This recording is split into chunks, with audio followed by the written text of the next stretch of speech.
All right. Hey, folks. Jeff Salzman here, and welcome back to the Daily Evolver.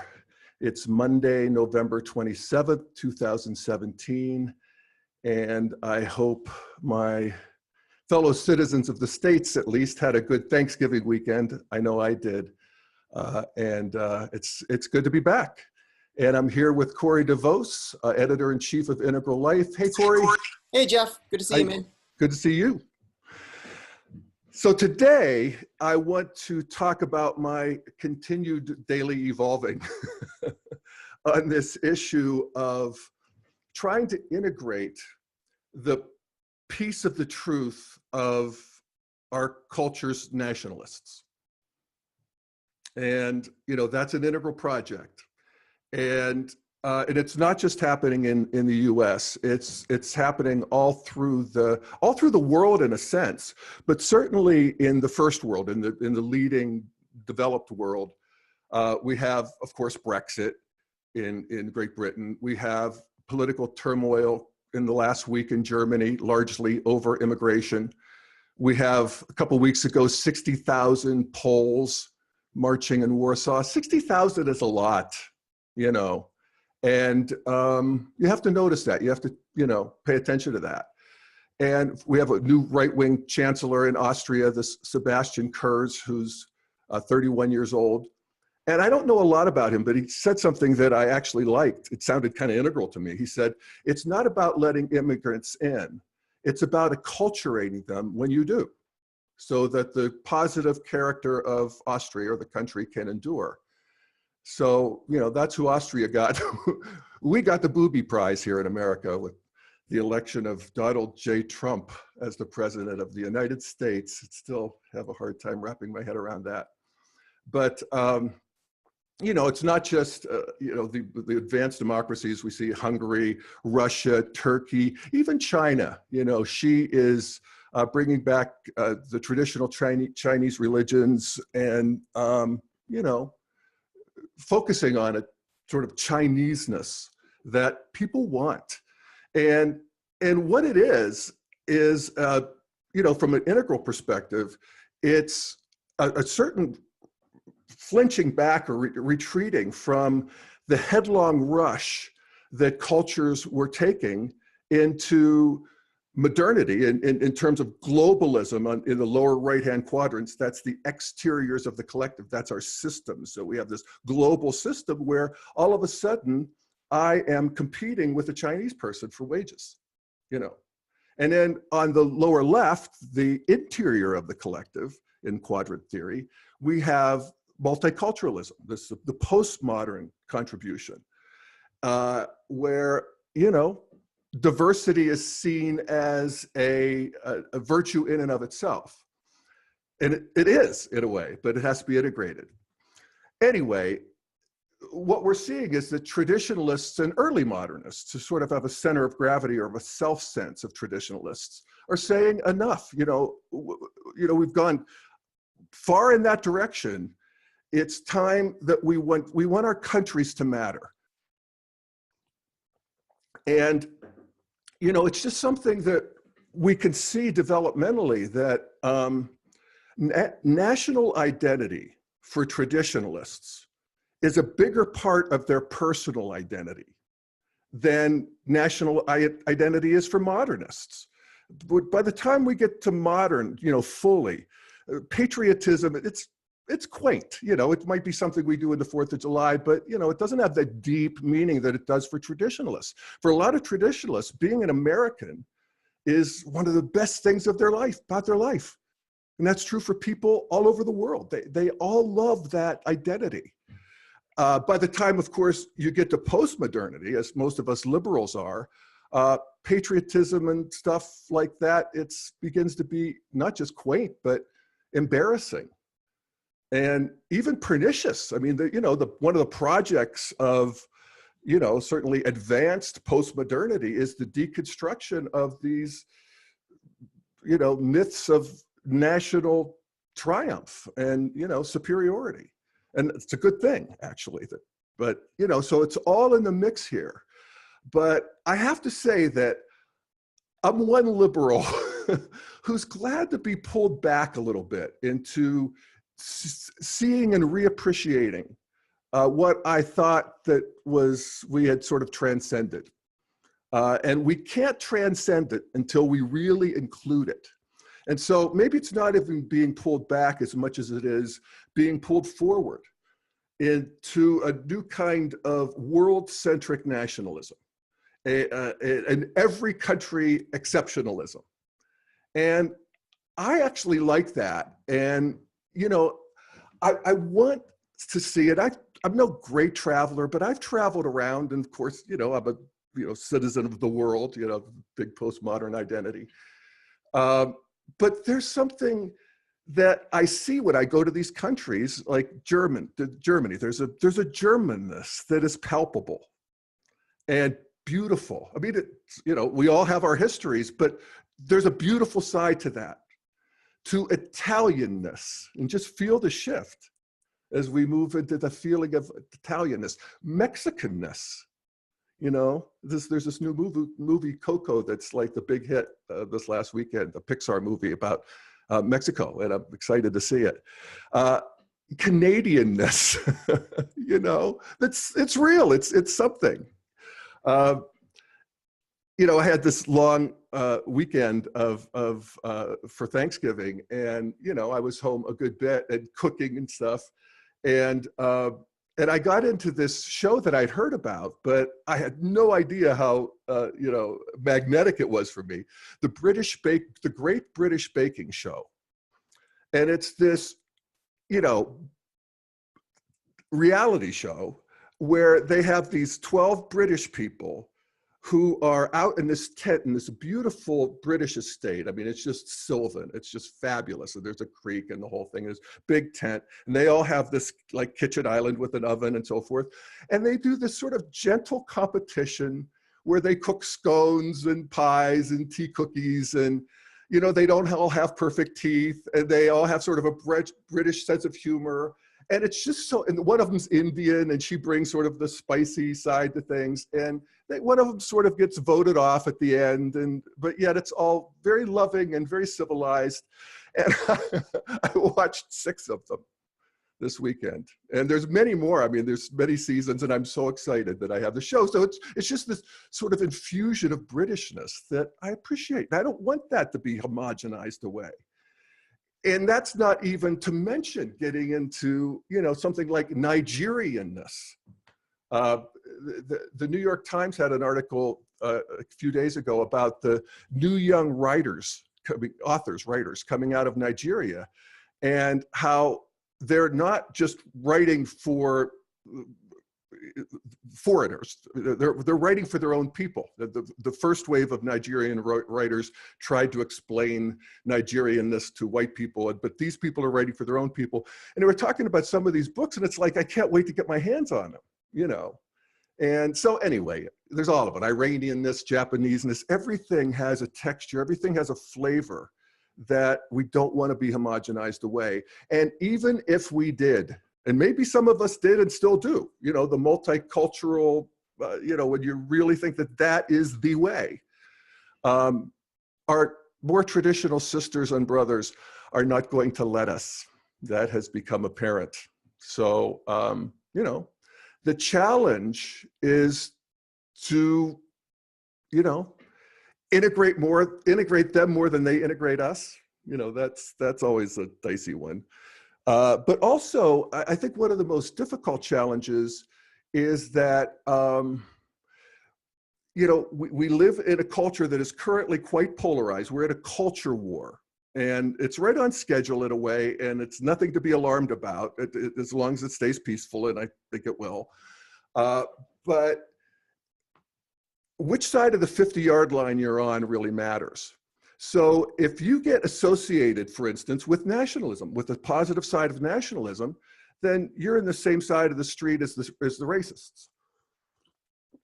And, I shrink away from that. And so it's sort of dicey to live in and feel in to the piece of the truth that traditionalists have without buying the rest of it.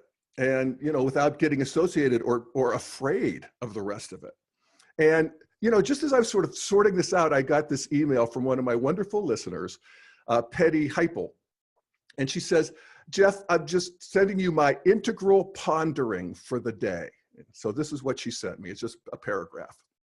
She said, something we talk a lot about in the integral community is the capacity to see the value in different worldviews and perspectives, and that everyone has a piece of the truth. I've been noticing lately too, that it seems everyone also has a piece of falsehood or ignorance. So a challenge for me has been discernment. Excuse me. I think we can easily tend to overly adore someone and believe everything they say without discernment. Or on the other hand, completely dismiss everyone someone shares because some part of what they are sharing isn't true or shows ignorance. It's so easy to make someone totally right or totally wrong in our minds and either miss their wisdom or miss where they may be mistaken. And I love that. I wrote her back, I said, Petty, you took me into new territory, and I mean it. And I think this is part of this thing that I'm trying to sort out, and I think a lot of us are, about integrating so that we can move forward bigger, more grown up. So now I want to, try that on with one of the great villains of, at least in liberal culture, one of the great demons of liberal culture, and that's Ann Coulter. And she wrote a column criticizing Trump from the right. And it's interesting, her worldview, her perspective from the right, because she's not a Republican and never Trumper, like the William Crystal and the guys that, the Weekly Standard and, the sort of establishment.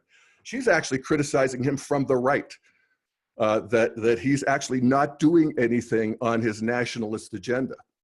And I want to look at that and find the piece of the truth in there. And I think there is one. That's why, I'm going to share this column. I don't know when it was, in this last few weeks, at any rate. It was recent. And of course, any effort to de-demonize Ann Coulter is not going to be reciprocated, to say the least. I mean, literally, here's some of the titles of her books. The first, Demonic: How the Liberal Mob is Endangering America. So demonic, so there we are. Slander: Liberal Lies About the American Right.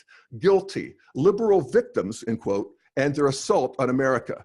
Treason: Liberal treachery from the Cold War to the war on terrorism. So, she's a culture warrior on the right against the evil liberals. She's also a big Trump fan.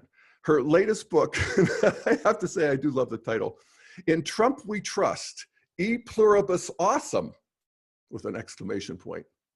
So, she makes, I saw it was like $8 million a year selling this point of view that she believes to her people.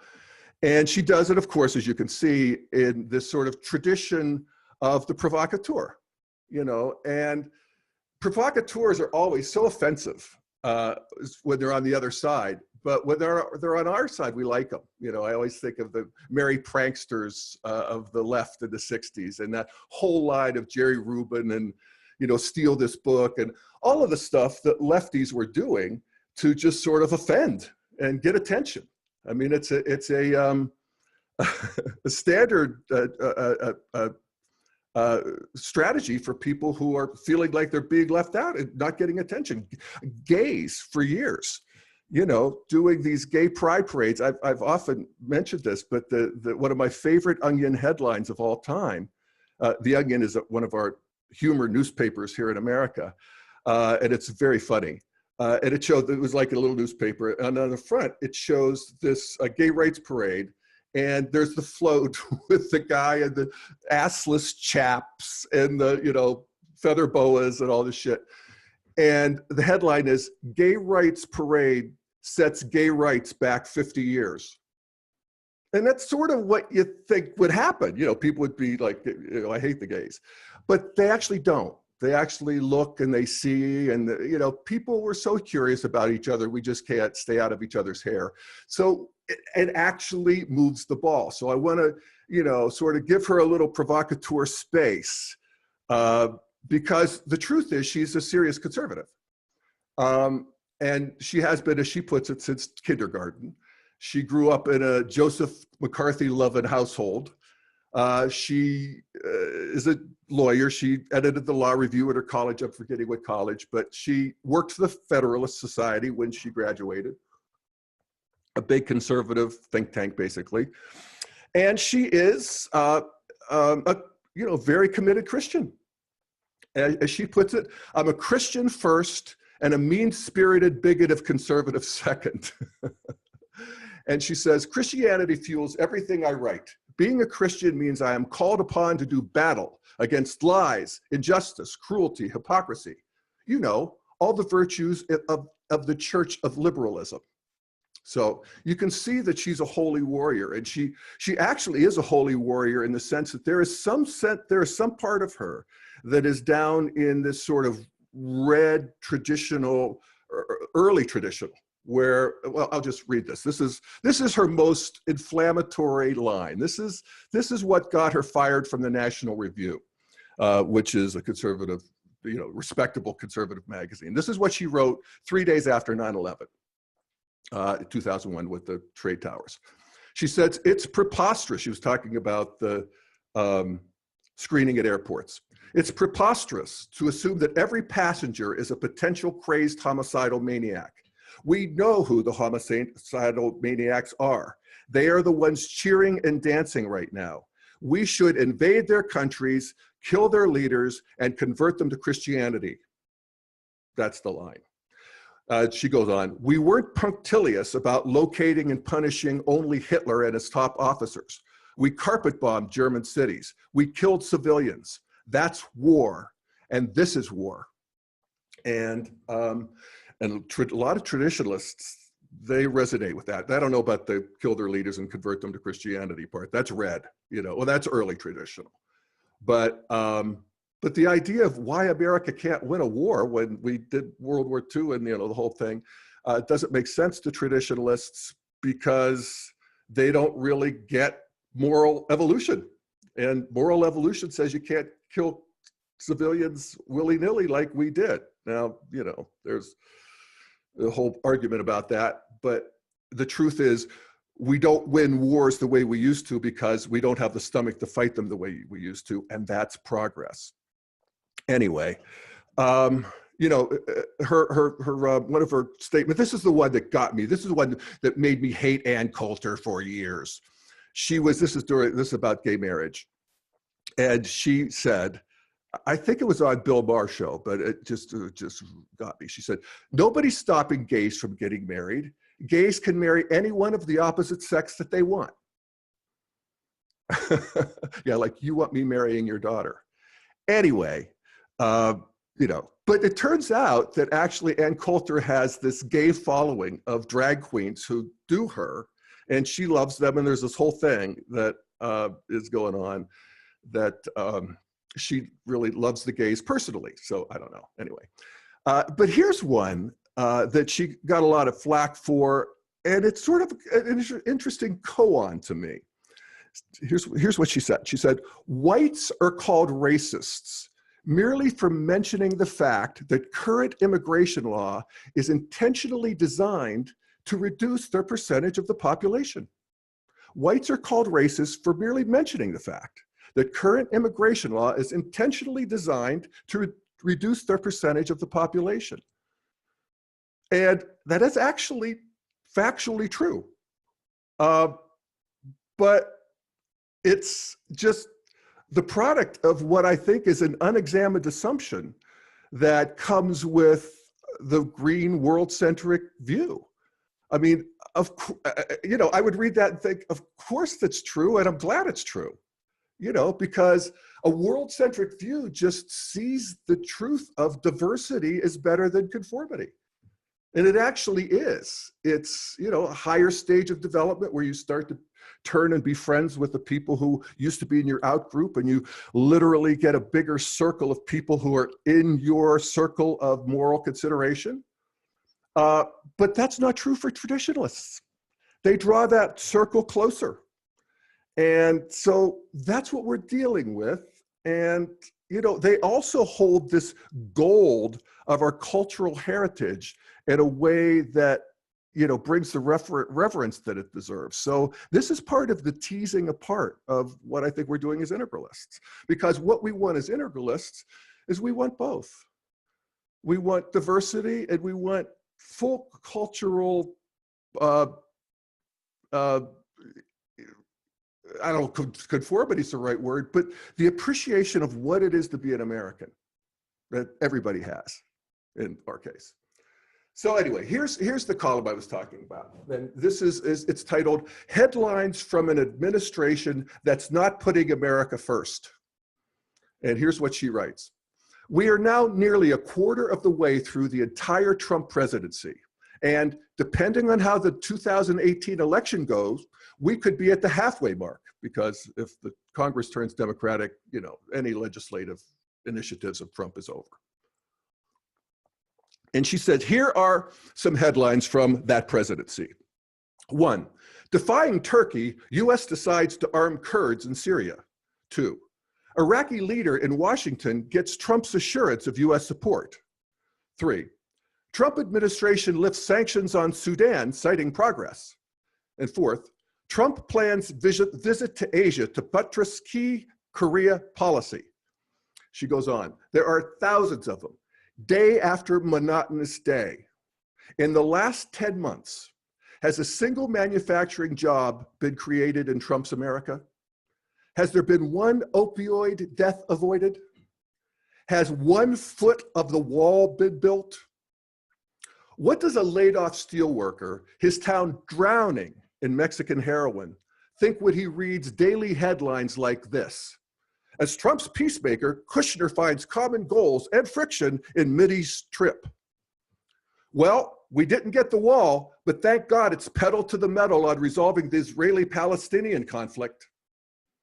At the end of Trump's term, this is her, of course, at the end of Trump's term in office, I promise you, the Israelis and the Palestinians will not be living in peace and harmony. Let me say that again. At the end of Trump's term in office, I promise you, the Israelis and the Palestinians will not be living in peace and harmony. Kim Jong-un will not have called for democratic elections. ISIS, al-Shabaab, al-Qaeda, and the Muslim head choppers du jour will not have suddenly become pro-life. The rest of the world will still be a God-forsaken cesspool. Wow.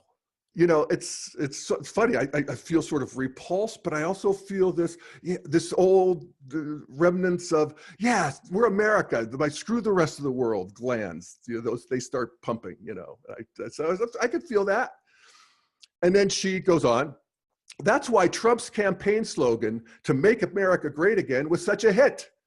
Beyond the self-evident attractiveness of a president caring about us instead of the rest of the world, fixing our country is at least something that's achievable. And I want to read that again. I think that really does hit at a piece of the truth. She says, beyond the self-evident attractiveness of a president caring about us instead of the rest of the world, fixing our country is at least something that's achievable. And it certainly is more achievable than fixing the world. She goes on, our tender ministrations in Iraq, Afghanistan, and 2 other countries has accomplished nothing good and all too often a lot that's bad. We haven't been able to get our leaders to focus on America's problems for 30 years. This is this globalism thing. The seduction of foreign policy is too great. Yet the rest of the world's problems will never be solved, but it seems so adult and serious to be working on them. If there was ever a presidential candidate who seemed immune to the siren song of foreign policy, we thought it was Trump. We voted for a reality TV star. We didn't want gravitas. So That's interesting. And, there's something I could agree with there. Our tender administrations, I would never agree in a million years that it has done no good. I think a lot of, foreign aid and so forth has done good. It probably has been wasted. There's better ways to do it. But in terms of the wars, I'm not so sure, And how does one turn one's back on, the rest of the world in a way that is, not really turning your back? So I think there's something there that's true.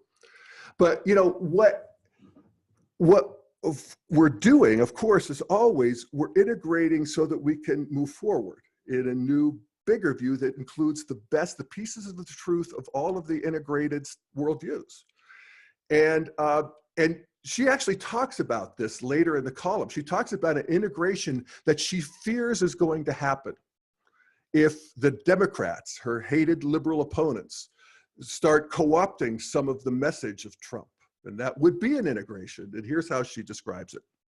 She says, Democrats realize that Trump's main campaign issues, immigration and trade, main campaign issues, immigration and trade. That's the cultural and the systems, the lower quadrants. That these were kryptonite to his opponents. The Democrats, the media, even Republicans threw everything they had at Trump. He still won. Democrats know how Trump did it. Unfortunately, they also know how to use the same kryptonite against him. You will notice that smart liberals are not saying, we need more pussy hats, more angry rhetoric, more Rachel Maddow conspiracy theories. No, the smart liberals are begging Democrats to steal the central components of Trump's death-defying campaign, immigration and manufacturing. Andrew Sullivan recently wrote in New York Magazine, this is Andrew Sullivan, I don't believe it's disputable at this point that the most potent issue behind the rise of the far right in America and Europe is mass immigration. It's a core reason that Trump is now president. And then she goes on, Andrew Sullivan called the Democrats' sudden decision to treat illegal immigrants as a beloved constituency constituted political suicide. And I'll read that again. She called the Democrats' sudden decision to treat illegal immigrants as a beloved constituency was political suicide. Then she goes on, this week, former Obama administration official Steve Ratner called on Democrats to abandon liberal shibboleths and focus on winning the votes of white working class men. Wage stagnation, he wrote in the New York Times, is our most pressing economic challenge. And then finally she writes, and of course, several months ago, the Democrats' meticulous pollster Stanley Greenberg produced a report telling Democrats that to beat Trump, they need to win back the nation's working class communities, starting in the formerly industrial states and the upper Midwest. So that's Ann Coulter sort of warning her fellow tribal Republicans that if you don't get your act together on these issues that Trump won on, the left is going to co-opt them. And they probably are in some way. That's, again, not as much either or, immigrant or no immigrant, wall or no wall, but just a bigger appreciation of the piece of the truth that people who believe that have, which is there is something precious about maintaining the culture of the country, and that we're not going to give that up easily. And it's sort of a new nationalism. And it's not the militant nationalism. This is where there's a confusion. It's sort of a pre-trans fallacy in a certain way. But it's not the militant nationalism that has, been all of human history, certainly since the, middle of the last century. The militant nationalism fueled, and tribalism fueled human history. But now, as we have in the center, at least center of gravity modern countries, we have a cultural nationalism that wants, that's the fight. Nationalism, cultural nationalism wants to be seen and respected and integrated. And, I'll take cultural nationalism over militant nationalism any day. It's progress. So, all right. So those are my thoughts for the day. And yeah, any thoughts on that, Corey? Great episode, man. I always appreciate your willingness and even desire to transcend and include perspectives that I would probably negate in order to preserve my own sanity. Negate and preserve. Yeah. Yeah. Always, No, it's true, isn't it? Well, my question about Ann Coulter is always how authentic is she really?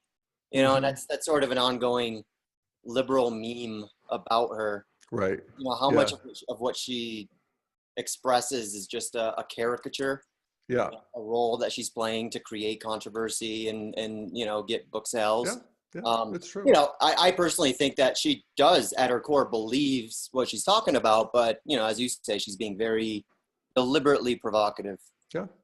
And yeah, it's interesting to note the effects that, you know, folks like her and Alex Jones and